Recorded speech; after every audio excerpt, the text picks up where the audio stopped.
दोस्तों, हर एक इच्छाधारी नागिन के पास उसकी नागमणि जरूर होती है। कहते हैं जब स्वाति नक्षत्र की पहली बारिश होती है तो उसकी पहली बूंद कोबरा सांप के मुंह में अगर चली जाए तो वह सांप अपने मुंह से नागमणि उत्पन्न करता है।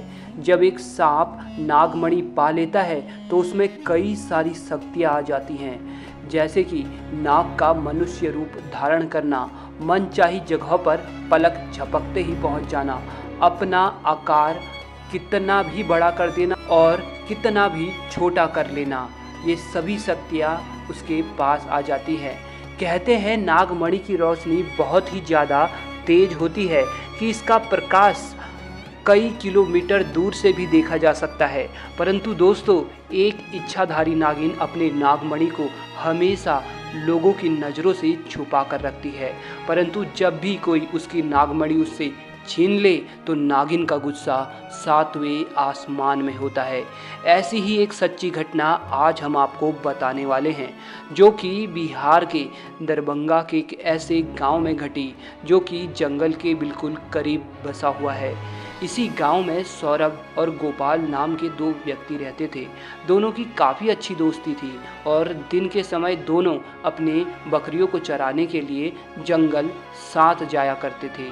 उसी जंगल में एक इच्छाधारी नागिन अपने नाग के साथ रहती थी और अपने नागमणि की रखवाली करती थी। एक बार गोपाल की एक बकरी घने जंगलों के अंदर चली गई तो गोपाल ने सौरभ से कहा कि तुम आज मेरी बाकी बकरियों को अपने बकरियों के साथ घर ले जाओ, मैं तो अपनी उस बकरी को ढूंढ के ले आता हूँ जो शायद जंगल में थोड़ा अंदर चली गई है। उधर नागिन भी अपना भेष बदल कर तथा मनुष्य रूप धारण कर नाग को नागमणि की रक्षा के लिए छोड़ गांव में भ्रमण को निकल गई। जब गोपाल अपनी बकरियों को ढूंढता हुआ उस जगह पहुंचा जहां एक पेड़ के नीचे बने बिल से तेज रोशनी आ रही थी, उसे लगा कि कोई कीमती हीरा या फिर आभूषण उसके नीचे हो सकता है, तो उसने उस पेड़ की ही एक टहनी को तोड़ा और एक बड़ा सा डंडा बना लिया और उस बिल को जोर जोर से मारकर तोड़ने लगा।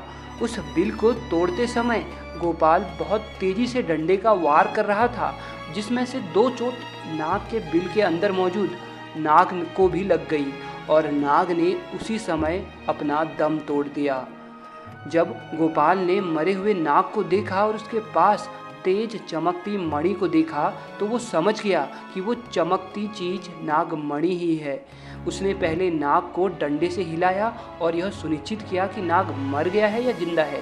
फिर उसने जब देखा कि नाग मर गया तो उसने अपने जेब से रुमाल निकालकर उसके अंदर उस नागमणि को रख लिया और भागता हुआ तेजी से घर को निकल गया और भूल गया कि वो बकरी को ढूंढने जंगल में आया था और वो बकरी अभी भी जंगल में रह गई। इधर जब नागिन वापस अपने बिल की तरफ लौटी तो जैसे ही उसने नागमणि गायब पाई और अपने नाग को मरा हुआ देखा तो वह गुस्से में आग बबूला हो गई। उसने अपनी शक्ति से नाग की आंख में देखा और जान लिया कि ये हरकत किसकी है। गोपाल ने बहुत बड़ी गलती कर दी थी कि उसने नाग के शरीर को वैसे ही उस जंगल में छोड़ दिया था। अगर वह नाग के शरीर को उसी समय जला देता तो शायद नागिन को गोपाल के बारे में पता ही नहीं चलता। उधर गोपाल बहुत खुश था क्योंकि उसे दुनिया की सबसे शक्तिशाली चीज़ नागमणि जो मिल चुकी थी।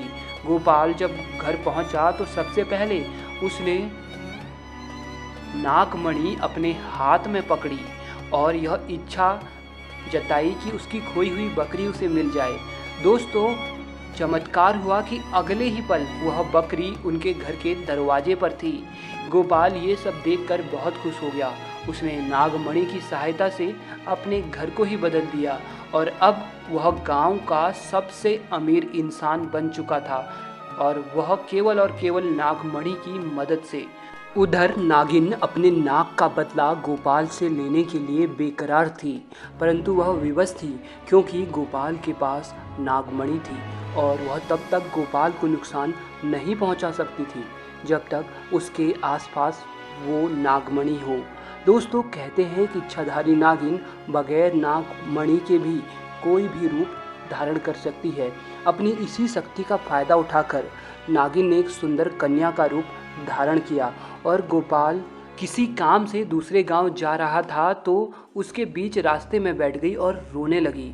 जब गोपाल ने देखा एक बहुत ही सुंदर स्त्री रो रही है तो वह तुरंत बैलगाड़ी से नीचे उतरा और पूछा कि आप रो क्यों रही हो। तो नागिन के भेष में उस स्त्री ने कहा, मेरा नाम पायल है और मैं अपने पति के साथ दूसरे गांव में रहती थी, परंतु कल वह एक अन्य स्त्री के साथ शादी करके आ गया और मुझे मार मार कर घर से बाहर निकाल दिया है।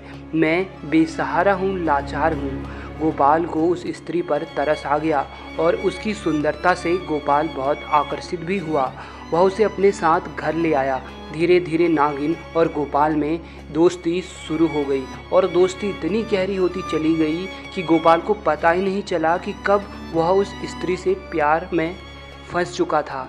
एक दिन गोपाल और पायल यानी वो नागिन दोनों घूमने के लिए गए और एक जगह एकांत पाकर पायल ने गोपाल से पूछा, तुम्हारे गले में ये चमकती सी चीज़ क्या है।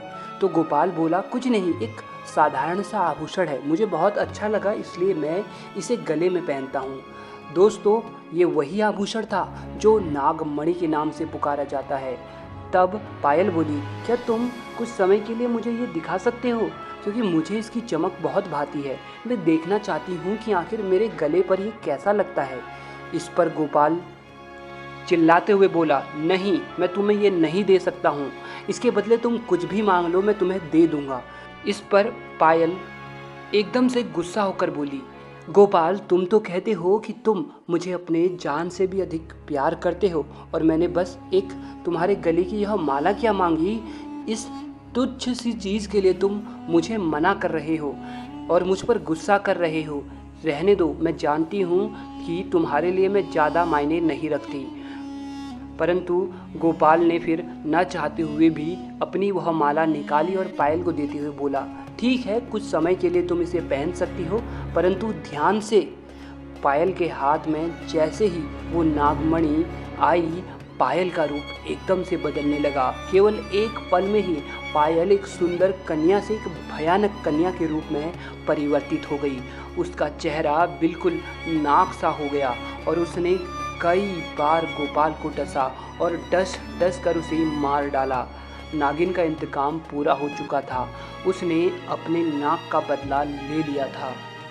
तो दोस्तों, कभी भी एक नागिन के नाक को नहीं मारना चाहिए और साथ ही नागिन के नागमणि को तो भूल से भी नहीं छूना चाहिए, अन्यथा वह नागिन 7 जन्मों तक उस व्यक्ति का पीछा करती रहती है।